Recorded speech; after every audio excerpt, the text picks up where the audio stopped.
Sebanyak 46 wartawan dari berbagai media dan kabupaten kota se-Aceh mengikuti ujian kompetensi yang dilaksanakan PWI Aceh. Tahapan uji kompetensi wartawan yang diselenggarakan dari pagi hingga malam tersebut berlangsung di Grand Aceh Hotel Banda Aceh.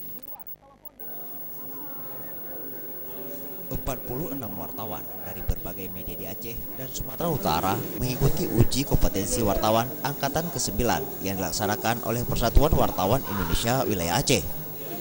Dari 46 peserta, penguji menyatakan hanya 39 wartawan yang berhak menyandang predikat berkompeten atau mampu dalam ujian tersebut. Sedangkan 7 wartawan lainnya dinyatakan tidak berkompeten dan mereka gugur dalam UKW ke-9 tersebut. Ketua PWI Aceh, Tarbidin Usman, berpesan kepada para wartawan yang telah lulus dan menyandang predikat berkompeten agar benar-benar menjaga marwah sertifikasi yang telah disandang.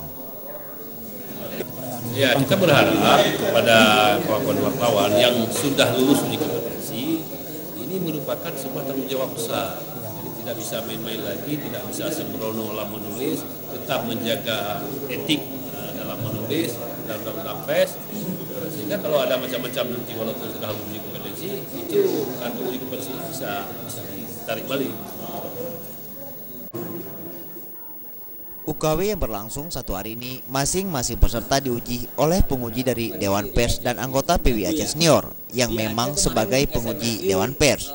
Dan dalam UKW tersebut, peserta dibagi ke dalam 3 tingkatan ujian, yaitu untuk tingkat wartawan muda, madya, dan wartawan utama. Tim Liputan Aceh TV.